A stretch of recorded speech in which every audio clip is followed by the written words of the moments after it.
Welcome back, ladies and gents. We are here at Nordic Masters. I'm joined by Andreas Peterson. I'm Joe Larson. We're going to peak at round 8. Our players are ready.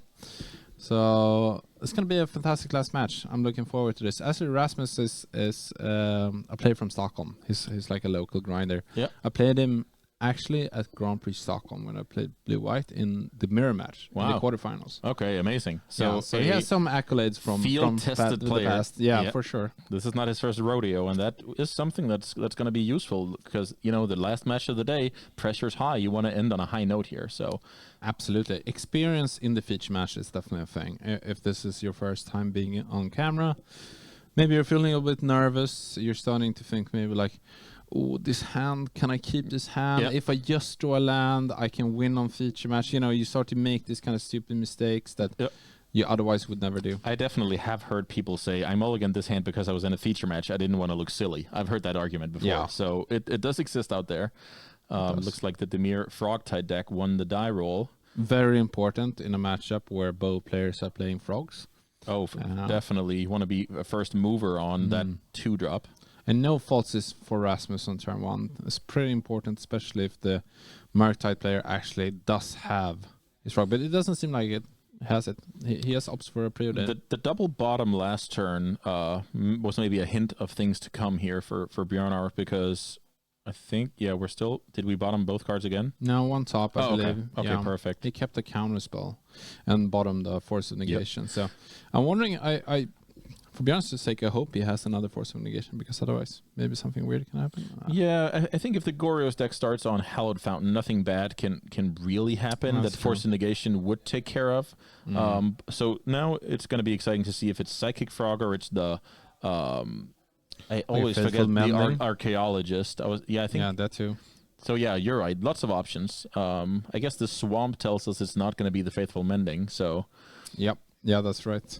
There's a probably an Archaeologist here on turn 2, trying to find the card and hopefully, of course, mill one of these Haymakers into his graveyard. Oh, no. It looks like a main phase Tainted Indulgence, which is this cool draw 2 discard one that is a straight up draw 2 later in the game, but this deck is not actually interested in that, as you see the Atraxa hit the bin. What do you think about playing at Memphis? I think it's pretty awesome because now... you have a Atraxa in your graveyard. That means your opponent has to counter every Goryo's Vengeance from here on out. So that could be cool if Rasmus has 2, right? That's kind of the difference maker, where if he had 2 ways to put Atraxa in the yard, maybe he wanted to bait with the first one. So it's kind of a hand thing. The other upside is, however, that it is close decklist, right? You have a Hallowed Fountain on turn 1, then you play a Polluted Delta. I mean, sure, I mean, not that many decks play Esper, but... seeing that there might be an Atraxa coming in with a Goryo's Vengeance the next turn. Yeah. If you draw, say that you draw like a frog on this turn, and you want to play it, maybe just run it out. I mean, there's some added value to playing at instant speed, and I have a hard time seeing Bakke at end of his own turn countering this draw 2 discard 1. Yeah. And now, so basically what you're saying is now it's kind of open information that there's a sense of urgency, and Bjørnar might not be able to tap out, but he could be, caught on the wrong foot. Right. If Rasmus played with more, patience. Yeah, I think so, because I don't think that Bjørnar has an opportunity really to counter it anyways. Like, it's so dangerous, right? Yeah. To just counter a draw 2 discard 1. There's also the case that the Frogtide deck plays Spell Snare, which counters Goryo's anyway. So there's a lot of stuff going on here. But I'm sure Rasmus has his reasons. After all, he's the expert, and we are the my favorite word is armchair quarterbacks. That's pretty good. Yeah, I thought you were gonna go with something like washed up or senile or whatever. But no, yeah, that works too. Yeah, I'm down for that. The armchair quarterbacks are skeptic of the play, but let's leave the benefit of the doubt to Rasmus here. What an idiot! I could do that myself.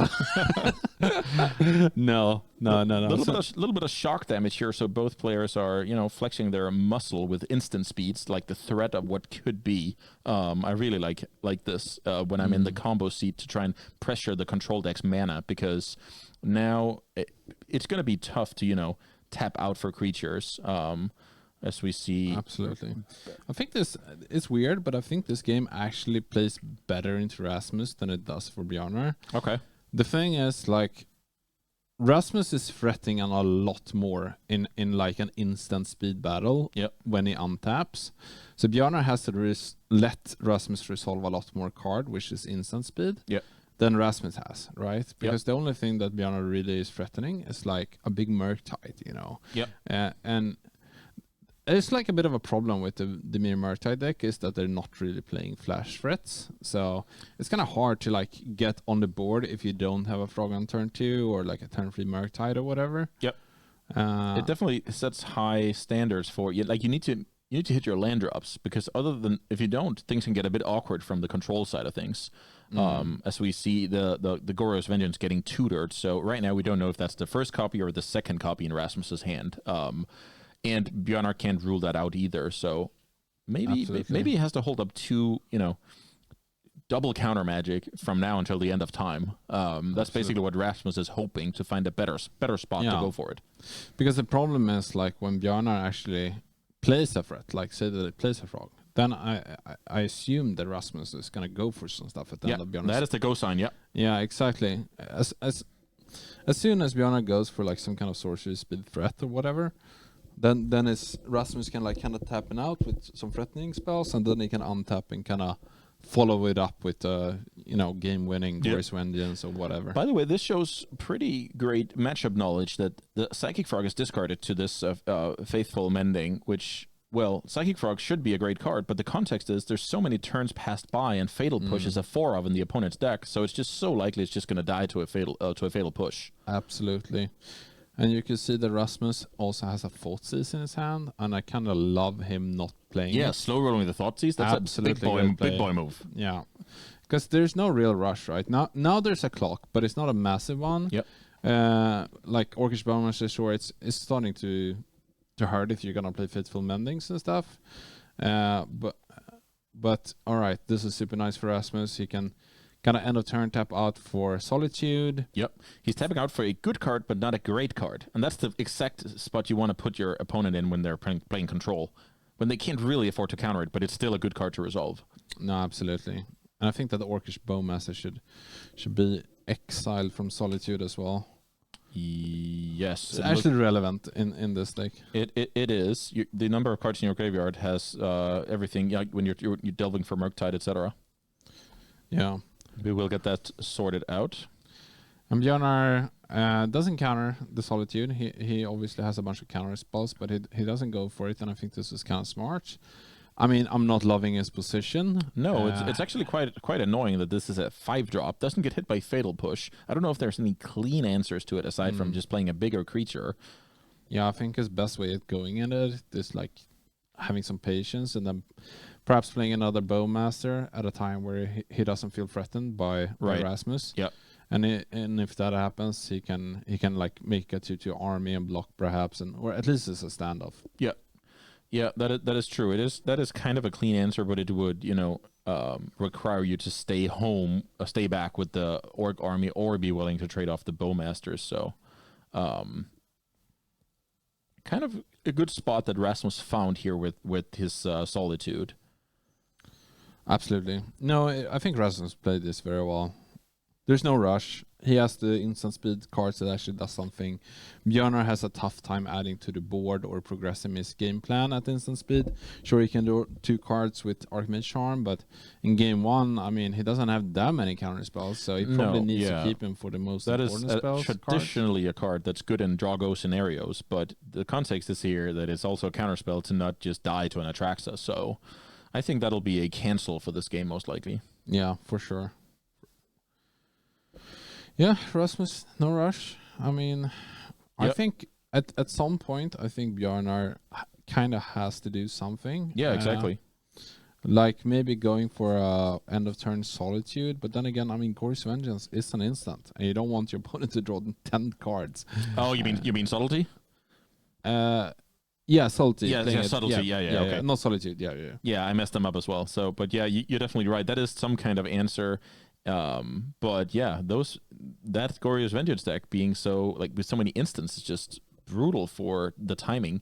And this is kind of cool. This is a ripple effect of the turn 2 Tainted Indulgence when, before the opponent got 2 mana. This game and how Bjørnar's mana has been locked up for so many turns is a result of just getting that Attraction in the art early.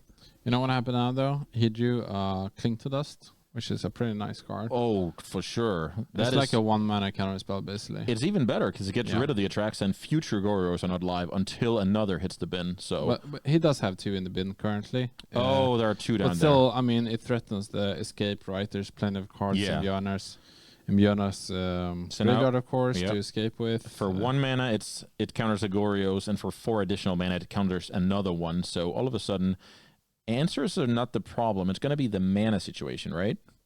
Yeah. No, for sure.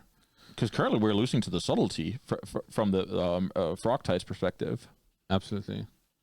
Yeah, I think at some point you have to play the subtlety and just jam it and hope you don't get Goryo's Vengeance too badly. Like, maybe you need to give Rasmus 10 cards, honestly. I mean, because, sure, he can be patient and let this happen for a while, but at some point it's got to end, Yeah, and I think he's willing to use his life as a resource a long way rather than getting, because it's so likely that there's also an Ephemerate coming with that Attraction, and all of a sudden we're looking at sculpting the perfect hand and leaving the Attraction play. It's a little hard to see how many lands Bjørnar has in play, actually, but this could have been a great position to play the subtlety to get that effect out, because then he wouldn't have been able to be ephemerated, and now he's going to get even more cards. Yeah. Yeah, this was big for Rasmus. I think in some way Bjørnar could have played the subtlety there. Either way, I maybe he should start clinging, but now that there's a Griselbrand in the graveyard too, there's just too many creatures to remove. Yeah, it's a super tough spot once your mana gets stressed like that, and a card like Solitude is eating away at your life total. It's really exactly the spot you wanted to put your opponent in, where you force your opponent to try and combo at a bad time while you're clocking. But this is the other way around, where the control deck actually has to play out stuff, which is not exactly what Bjørnar was dreaming of when once he learned that this was the matchup. So we see the lands here getting moved in. So it turns out there are 6 total in play here. Thank you, judges, for that. Oh yeah, that's perfect, because it gives us way better tools to narrate what's going on here. For sure, yeah. Rasmus is really leading in this game. I honestly, Bjørnar is. It's getting worse and worse, and when it's getting worse and worse, you kind of hope that you would have done something, 5 turns ago, when you had a better chance, because now Rasmus is gonna have even more tools to actually do something. Now he has double falsies, so I assume that Rasmus is gonna at least play 1 and see what happens, because it's too. If Bjørnar counters it, it's 1 mana against 2 at least. So he goes up with mana, great trade.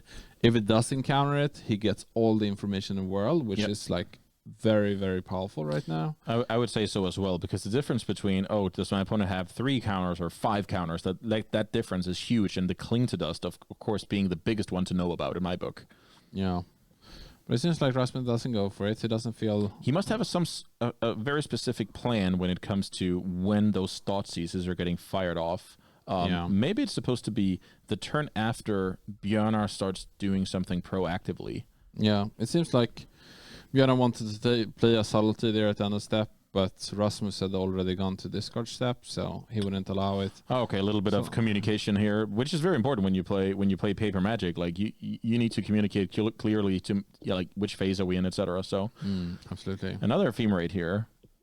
Yeah, it's just too hard to interact with this. You can't start countering the Solitude Ephemerate, even though it's gonna wreck you totally. It's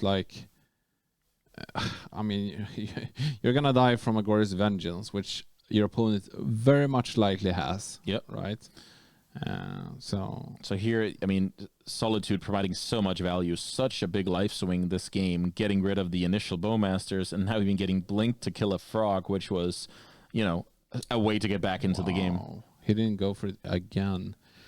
As far as I know, I think Rasmus has 2 Falsies and 2 Goryo's Vengeance, but still elects not to go for it against 4 mana, which I think is a bit of a mistake. He is playing against Dimir Murktide, and I don't think that Bjørnar can actually punish him in this scenario. So I mean, he's not gonna get punished, but at the same time, I think there's dragging out a game that's would have been game over already. Yeah, I mean, it's very possible. I always, give players, especially at this stage of a tournament, the benefit of the doubt. So Absolutely. I'm just going to assume that there's some good reason to it. And I think Force of Negation is a part of that. So the 4 mana is actually more than 4 mana when it comes to interacting, if that makes sense. But now it seems like Rasmus has had enough. Yeah, he's gonna go for some Goryo's Vengeances at Bjørnar's end step. You get to keep the creature if you have passed that phase. Get some mana tapped out of Bjørnar. Then he has a third one in his hand, I believe, and he's gonna probably lead with a couple of False Seizures just to make sure that this happens and he gets lethal. Setting up the perfect turn, saying Cling to Dust. That is sometimes a 1 out of a Murktide deck. I'll play around at the best of my ability, trade 2 Goryos and the 2 creatures in my yard for them, and then just untap and go for the third one with multiple backup spells here. Absolutely. So he just shrugs off the look of Bjørnar's hand, takes the only card that's really relevant, not that he can cast it anyways, and then he goes for an Ulamog. And I kind of like him going for an Ulamog because if he goes for an Atraxa here, which would also be fantastic. You don't want to show your opponent that many more cards. No, and this is actually a cool scenario where we just saw the power of the Ulamog, like just actually getting people dead here with the Annihilator. Yeah, pretty cool addition to the deck. I imagine it's not always the best, but one of leaves open the opportunity. Yeah, and even Psychic Frog, I guess, could have gone in flying and blocked Atraxa, but so that would have been lethal. So another reason to take Ulamog there. This is a flashback to the Glimpse deck we showed, where sometimes we build a big board the opponent cannot come back from. Sometimes we actually kill them dead. So yeah. All right, so let's have a look at the sideboard. Rasmus, as we mentioned, has a lot more, let's say, stable tools to play a normal game. We have another Psychic Frog. Yep. We have another Force of Negation, another Subtlety, Tutor, which I assume is going to go in here. Yep. I think those are probably the best cards. You can think about playing Celestial Purge if you want to have a reactive answer against the Frog on turn 2. Yeah. I think it's fine, honestly, because it's such a big play. It's not that bad, but the deck already has 4 copies of Prismatic Ending, which is a 2-mana clean answer to Frog, so I'm not convinced you want number 5, but it's definitely a concern because Frog is so darn strong. Yeah. It really depends on how many cards Rasmus feels like he can cut from his deck to make it still work. We talked about this a bunch of times. Yeah, reoccurring topic. How much can you tamper with your combo deck for it, to remain consistent? Absolutely.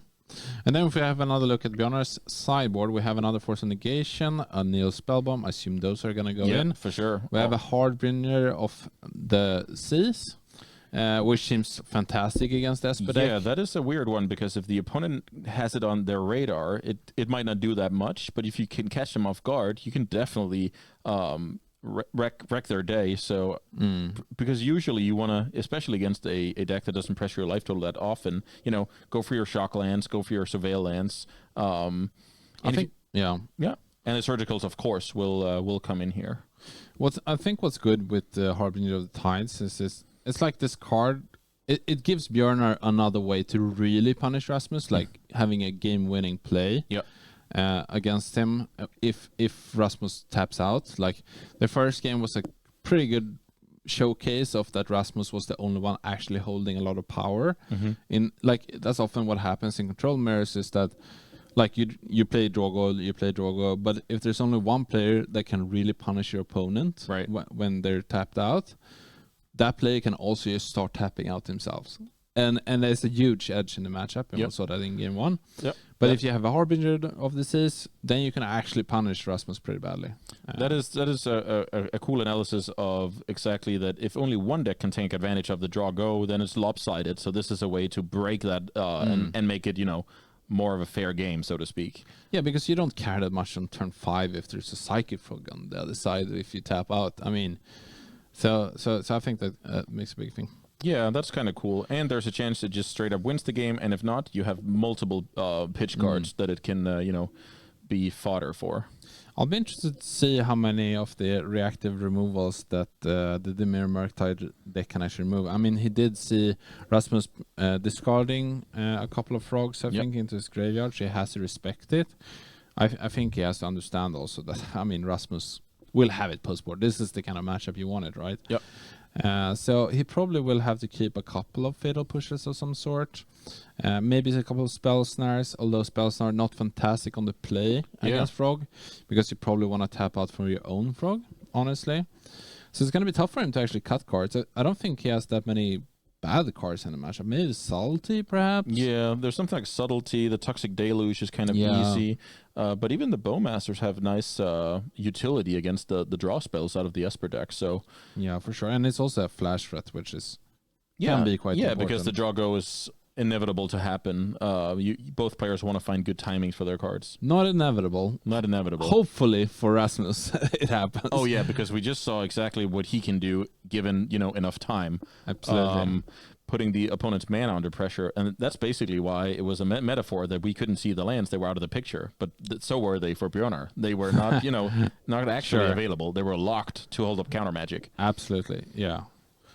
Yeah, so some kind of configuration there. It's going to have to keep a couple of pushes. Spell Snare is still good, though. They still have Goryo's Vengeance, which is, of course, their namesake cards. Yeah, Spell Snare is amazing against that deck. I don't know, it counters maybe like plus 10 cards. It's very, very strong. Yeah, it's interesting. It's only really 3 bad cards, and then there's like 5 cards you want to bring in. So maybe like a push, maybe you can shave like 1 Bowmaster or whatever, like 1 Murktide or something like that. Maybe the Tamio. But I think the Tamio is good, man. Like a 1 mana guy that draws you cards, it should be fantastic, right? Yeah, I like stuff like that. If you can lead on Tamio here, then maybe you can flip the script from what happened the previous game, and then you have to. Then Rasmus has to come to you at some point. Absolutely. I mean, if you draw 2 cards every turn, it can do it at instant speed. Fantastic. All right, so we see Bjørnar going with a Warder Grave from a Scalding Tarn. Seems like both players have kept their opening hands. That means we have a play here. Will we see the Tamio? I don't think there's a... he has Preordain, right? Yeah, Preordain is the most likely here. There we go. Tamio was wishful thinking on my part. Yeah. As we usually say in Stockholm from Anders Melin, every good turn starts with a Preordain. At this time, an even better turn would have started with a Tamio. Yeah. Thoughtseize. Wow, such a good play to start with in this kind of matchup. Yeah, so it's funny. Now we've seen turn 1 Thoughtseize and we've seen sandbagged turn 10 Thoughtseize. Yeah, which just goes to show how flexible that card is, and you don't necessarily have to cast it when you can. The best thing to do when you turn 1 Thoughtseize is obviously follow up with a frog, like the 1-2 punch I often talk about. That's like the #1 reason to do it. Or if you're weak to Psychic Frog, you can clear it from the opponent's hand. Like one of those 2 scenarios. This is such a good hand to get information off too, because at this point you see a bunch of counter spells against Bakke, but the thing you don't see is an actual threat, which means that Rasmus can kind of tap out with his worst spells every turn without being punished at all by something powerful. Exactly like you talked about during sideboarding. They're risk-free. You can just play my stuff. I know I'm not going to get punished. That's just so valuable. Yeah, for sure. We don't have to speculate anymore now. We actually know. And then, of course, it's the top of the deck. That's the variance here. Absolutely. Yeah, tough start for Bjørnar here. I mean, I don't fault him for keeping this hand. 2 lands, Preordain, bunch of counter spells. Sure. But you really do need something. Then again, his opponent did have the Thoughtseize there on turn 1, so just 1 threat wouldn't have been enough anyways. No, it's basically when you play these matchups, you need your hand plus the X amount of top cards from your deck to work. Like your hand is not going to do it alone, right? And again, in a Thoughtseize matchup, then you have to, get some decent draw steps throughout the way. And here, this explains the shock out of Hallowed Fountain from Rasmus. Interesting though that he went for this. He knows his. Or did he take the Spell Snare? He picked the Spell Snare with Thoughtseize, so he kind of saw this coming. And tried to find a window to bin and Atraxa, but did not. Oh, okay. So there's Harbinger of the Seas that you talked about, but no 3rd land. So in this particular scenario, it would have forced Rasmus into playing blue-black, basically, shutting off all white spells, which would be very good. Yeah, for sure. I mean, luckily for Rasmus, he started with his Swamp in his opening hand. Yeah. Didn't even have to fetch it. Sometimes you just play mono blue Goryo's Vengeance after that card. So sounds pretty good, actually. This is actually one of my first standard decks was with Goryo's Vengeance. Oh, wow. When I was a kid. What did you reanimate in standard? So what I did was I had a focus that was called like blah, blah, blah Tora, like Jade Tora or something. It was like a 3 mana artifact for Betrayers of Kamigawa, Okay. and you could pay 2 to discard a creature card, and it became as big as the creature card's power and toughness. Oh, so it's like not a man land, but like an artifact turning into a creature. Yeah, yeah, Okay. exactly. And then I discarded Kuro Pitlord, which was like an 8/8, and Wow. you could pay 1 life to give -1/-1 to a creature. What, like a big black creature? Yeah, exactly. It has like Wow. upkeep cost of 4 black. Wow, whatever. that's so bad. And then Just compare that indeed. to these days. And then I attacked for 18, and I still had to do like 2 more damage for something that's shitty. pretty cool. Oh, but the third land has been found, and what do you know? It was a fetch land, so you can go get Swamp. So basically, you can play all your stuff, but the opponent can only play Dimir stuff. Yeah. And this is pretty good because the thing is that Rasmus has very few ways of actually killing this once it's in play, because his prismatic ending is not going to work. He doesn't really have fatal push. He can't really fetch to get delirium either way. He will need to find the basic planes for prismatic ending to work, Yeah. or has to have kept in solitude. Absolutely. Yeah. Yep. That's right. Yeah, interesting game. Then again, I mean, Rasmus does have a Psychic Frog, and if Bjørnar is probably thinking about salting it here, and I think this makes sense. Yeah. Because he's not winning on the board, honestly. Sure, you keep Rasmus of his white spells, but then again, the Psychic Frog is just going to attack and draw 2 cards every turn. I mean, it doesn't matter, you know. That card is coming right back into in the face of Bjørnar here, but I think the endurance was not endurance. Now I'm messing up the elementals. The subtlety was a forced play, and you just have to hope your next draw step was awesome, right? Which it was. Yeah, he did have a counter spell. I think he drew a preordained, so he actually set it up pretty well. Okay, perfect. To be able to deal with this, and I do agree though that it was not a forced play, but I think it was the correct play. It was a very good just use of your cards. You kind of have to do it, and then we play on from here, which is better than the alternative. What really Bjørnar wants to find now is more permission spells or a Psychic Frog. Sure, he has something on the board, but he's only attacking for 2 a turn, and that's going to be a 7-turn clock. It's a little slow. The third frog sees the light of day here, which is, I mean, I've seen this in multiple formats, from vintage to legacy to modern. The frog is just so good in sideboarded games where we play from, you know, the opponent has a more specialized deck, but they don't specialize against, you know, creatures. They specialize against the graveyard. So all of a sudden you can catch them off guard and the card gets even better. Yeah, and so Bjørnar probably drew one of the best cards he could have drawn. For sure. His own Psychic Frog, because I don't think he has that many answers to Psychic Frog post sideboard. We did see him keeping the subtlety, and what are you going to cut for all of the other sideboard cards that are like a must-have? Yeah, you know? I agree. And now comes, I don't know how much experience you have with the frog versus frog, but it can get kind of weird. It gets super weird because who has the most card in hand, and etc. And here it looks like Rasmus is not here to play around, immediately dumping 3 cards into the frog. And that tells me that his only out of ever casting white cards is the 1 planes in the deck, since he's going so aggressive here. I like going for 4 counters, actually. I mean, I don't think it's going to be easy for him to find the planes just au natural. And I think he has a good tell of, like, this is going to be hard for Bjørnar to deal with. He doesn't have that many cards in hand, as you mentioned. Bjørnar is also at 15, went down to 10, so this is actually a 2-turn clock. Yep. Next turn, Rasmus can start to make it have flying as well. So then it's going to be even harder to deal with. I mean, you can't jump with Harbinger of the Tides. It looks like, do we play Otawara in this Dimir deck, or only a couple of Sink into Stupors? He does, but I believe he actually put it on the bottom with you saw it on a previous scry. Exactly. Okay, well, it's mainly those blue bounce spells that are the outs at this point, because I'm not confident that racing is the way to go. One more hit comes in from the frog. See if he's going to go for a stupor here.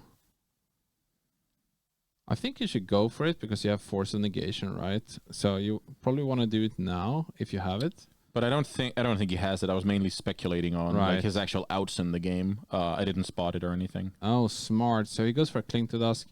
Rasmus actually responds by making his Psychic Frog get flying, so he doesn't get to draw a card off of it. Yeah, that's pretty amazing. I've definitely walked into a trap like that as well. Psychic Frog managing your own graveyard for different stuff is pretty cool.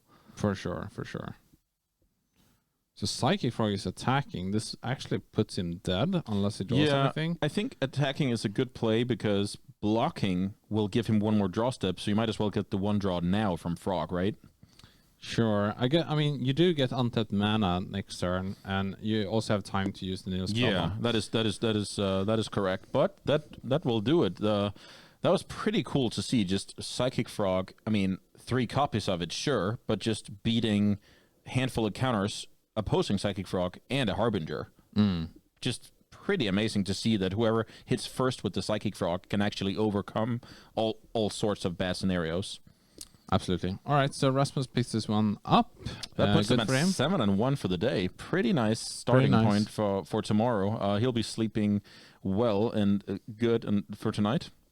And with that being said, I will see you guys tomorrow. Tomorrow there will be Simon and Will. It's going to start with round 9. You're going to see us back in the shares in round 10, of course. We're going to play 6 rounds tomorrow and then a top 8. See you back then.